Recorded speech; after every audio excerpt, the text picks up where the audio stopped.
Hello friends, good morning. ఈరోజు బ్రేక్ఫాస్ట్లో నేను ఓవర్ నైట్ సోక్ చేసుకున్న ఓట్స్ తీసుకోబోతున్నాను. ఇది ఓవర్ నైట్ వాటర్లో నేను సోక్ చేశాను. మనం మిల్క్లో కూడా సోక్ చేయొచ్చు. కాకపోతే ఫ్యాట్ లాస్ జర్నీలో ఉన్నవారు అండ్ క్యాలరీ డెఫిషియట్లో ఉన్నవారు వాటర్ని ప్రిఫర్ చేసే బెస్ట్ అని నా ఐడియా. అండ్ ఇందులో నేను బనానాని యాడ్ చేస్తున్నాను for more taste and it is also fibre rich food. That's why add. And taste కూడా చాలా బాగుంటుంది ఇది యాడ్ చేశాక. అండ్ టాపింగ్ కోసం నేను గ్రాన్బెర్రీస్ అండ్ సమ్ సీడ్స్ అనేవి నేను యాడ్ చేస్తున్నాను, almond and pumpkin seeds like this. And ఇప్పుడు ఉంటుంది టేస్ట్ చాలా బాగుంటుంది. హెల్తీ ఫుడ్ అయి ఉండి టేస్ట్గా ఉంటే మనం ఎందుకు తినం? బట్ చేసుకునే విధానం రావాలి కదా.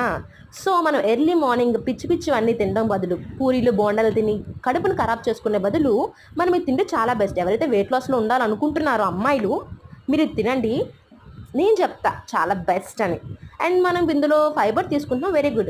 మరి మనం ప్రోటీన్ కూడా తీసుకోవాలి కదా, ఎందుకంటే మనం ఫ్యాట్ లాస్ అనేది చేసినప్పుడు మన మజిల్ అనేది లూజ్ అవ్వకూడదు. సో నేను ఇక్కడ ఎగ్ వైట్స్ తీసుకుంటున్నాను ప్రోటీన్ కోసం. మీకు ఇంకా ఇలాంటి రెసిపీస్ కావాలంటే నాకు కమెంట్ బాక్స్లో కమెంట్ చేయండి. బాయ్.